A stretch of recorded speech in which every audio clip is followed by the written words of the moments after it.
केंद्रीय गृह मंत्री अमित शाह ने साइबर आधारित धोखाधड़ी से निपटना और इसके तंत्र को समाप्त करना विषय पर राष्ट्रीय सम्मेलन को संबोधित किया। इस दौरान उन्होंने कहा, I4C, राज्य पुलिस, CBI, NIA, ED, दूरसंचार विभाग, बैंकिंग प्रणाली, IT मंत्रालय, RBI और न्यायपालिका जैसे संस्थान सभी साइबर अपराध को रोकने और काम करने के लिए प्रयास कर रहे हैं। फ्रांस के राष्ट्रपति इमैनुएल मैक्रों 17 फरवरी से 3 दिवसीय भारत यात्रा पर रहेंगे। यह जानकारी मंगलवार को विदेश मंत्रालय ने दी। यहाँ वे AI-IPAC शिखर सम्मेलन में भाग लेंगे। अलावा प्रधानमंत्री नरेंद्र मोदी के साथ व्यापक वार्ता करेंगे।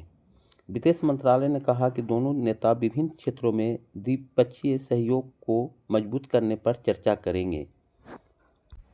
लोकसभा अध्यक्ष ओम बिरला के खिलाफ अविश्वास प्रस्ताव लाने की विपक्ष की आक्रामक रणनीति अपनी ही तकनीकी गलती के कारण पटरी से उतर गई। कांग्रेस के नेतृत्व में विपक्षी सांसदों ने अध्यक्ष पर पक्षपातपूर्ण रवैये और सदन में जनहित के मुद्दे को उठाने न देने का आरोप लगाते हुए संविधान के अनुच्छेद 94C के तहत नोटिस सौंपा गया था, पर इसमें एक बड़ी गलती के कारण नोटिस को दोबारा सौंपने की नौबत आ गई। कांग्रेस अध्यक्ष मल्लिकार्जुन खड़गे ने भारत अमेरिका व्यापार समझौते को राष्ट्रीय हितों की बलि बताते हुए मोदी सरकार पर विश्वासघात का आरोप लगाया। महाराष्ट्र के मुख्यमंत्री देवेंद्र फडणवीस ने मंगलवार को कहा कि एनसीपी के दोनों धड़ों के नेता अपने विलय के मुद्दे को सुलझा लेंगे। इसी के साथ उन्होंने आगे कहा कि भाजपा इस पर फैसला होने के बाद ही कोई टिप्पणी करेगी। पश्चिम बंगाल पुलिस ने कथित मादक पदार्थ तस्करी मामले में निलंबित तृणमूल कांग्रेस नेता हुमायूं कबीर के रिश्तेदार शरीफुल इस्लाम के लगभग 11 करोड़ रुपए की संपत्तियां जब्त करने की प्रक्रिया शुरू की है। प्रधानमंत्री नरेंद्र मोदी के शैक्षणिक डिग्री से जुड़ी जानकारी के खुलासे को लेकर चल रहे मामले में दिल्ली हाई कोर्ट ने मंगलवार को दिल्ली विश्वविद्यालय DU को बड़ी राहत दी। कोर्ट ने अपील दाखिल करने में हुई देरी पर आपत्ति दर्ज कराने के लिए विश्वविद्यालय को 3 सप्ताह का अतिरिक्त समय दिया है। मुख्य न्यायाधीश DK उपाध्याय और न्यायमूर्ति तेजस करिया की खंडपीठ ने कहा, जैसा कि प्रार्थना की गई है, देरी माफ़ करने से संबंधित आवेदन पर आपत्ति दाखिल करने के लिए 3 सप्ताह का समय दिया जाता है। मामले की अगली सुनवाई 27 अप्रैल की होगी। कर्नाटक सरकार में CM पद को लेकर घमासान मचा हुआ है। दिल्ली रवाना होने से पहले उप मुख्यमंत्री DK शिवकुमार ने नेतृत्व के मुद्दे पर बयान दिया, जिसके बाद अब CM सिद्धरामैया की भी प्रतिक्रिया आई है। लोकसभा में विपक्ष के ओम बिरला हटाने का नोटिस हंगामे का कारण बना।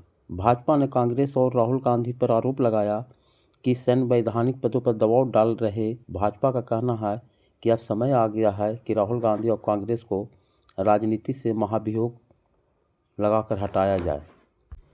पश्चिम बंगाल में मतदाता सूची का काम अंतिम चरण में चल रहा है। ऐसे में वोटर लिस्ट कब तक प्रकाशित की जाएगी, इसे लेकर दिल्ली में मुख्य चुनाव आयुक्त संघ बंगाल चुनाव आयुक्त की अहम बैठक होने जा रही है। मणिपुर में एक बार फिर हिंसा भड़क गई है और इस बार हिंसा का केंद्र मणिपुर का उखरुल जिला है, जहां कई घरों को आग लगा दी गई है। हमले का आरोप कुकी उग्रवादी पर लगा है। हालात को देखते हुए सरकार ने उखरुल में 5 दिनों के लिए इंटरनेट बंद कर दिया है। तेलंगाना में निकाय चुनाव से पहले भारतीय जनता पार्टी के उम्मीदवार का शव फंदे पर लटका मिला।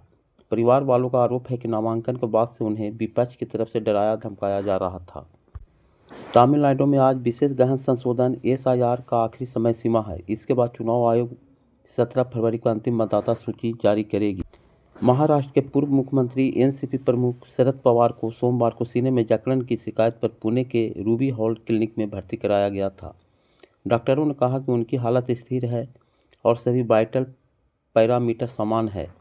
PM मोदी, रक्षा मंत्री राजनाथ सिंह ने फोन पर उनका हालचाल जाना। दिवंगत अजित पवार की पत्नी सुनेत्रा पवार ने महाराष्ट्र की पहली महिला उप मुख्यमंत्री का पदभार संभाला।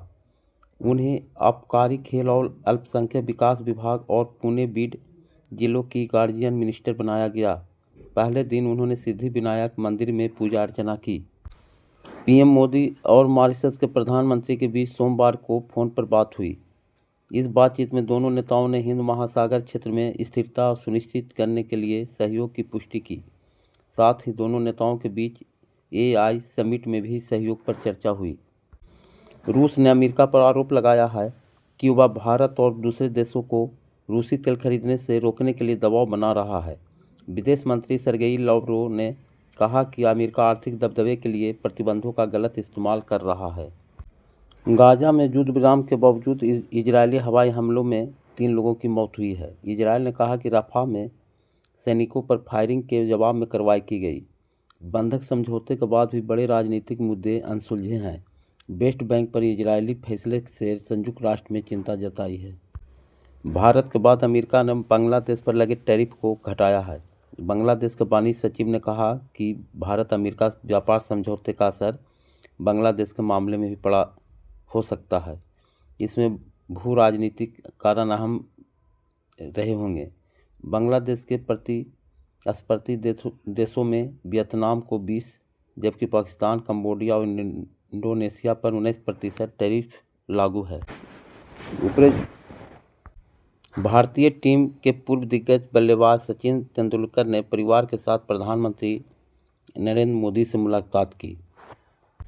सचिन के साथ इस दौरान पत्नी अंजलि, बेटे अर्जुन, बेटी सारा और अर्जुन के मंगेतर सानिया भी मौजूद थी। मालूम हो कि अर्जुन और सानिया की शादी को लेकर कई दिनों से अटकलें चल रही थी, लेकिन अब खुद सचिन ने इस खबर पर मुहर लगा दी है। सचिन ने परिवार के साथ पीएम मोदी से मुलाकात की फोटो सोशल मीडिया पर शेयर की। सचिन ने लिखा, हमें अर्जुन और सानिया के विवाह समारोह में प्रधानमंत्री नरेंद्र मोदी जी को आमंत्रित करने का सौभाग्य प्राप्त हुआ। इस युवा जोड़े को आपके आशीर्वाद और विचारशील सलाह के लिए मोदी जी को धन्यवाद। संसद के बजट सत्र का आज 10वां दिन है। लोकसभा से 8 सांसदों के निलंबन और नेता प्रतिपक्ष राहुल गांधी के वक्तव्य को कथित तौर पर रोके जाने के मुद्दे पर सत्ता पक्ष और विपक्षी दलों के बीच लंबे समय से बरकरार गतिरोध दूर हो गया। लोकसभा में हंगामे के कारण पहले 3 घंटे कार्यवाही स्थगित होने के बाद अब आम बजट पर चर्चा हो रही है। T20 विश्व कप 2026 में भारत के खिलाफ ग्रुप मैच का बहिष्कार करने की घोषणा करने वाले पाकिस्तान ने यू टर्न ले लिया है। सोमवार को शहबाज शरीफ की सरकार ने इस बात का ऐलान किया है कि उनकी राष्ट्रीय टीम 15 फरवरी को भारत के खिलाफ कोलंबो में मैच खेलेगी।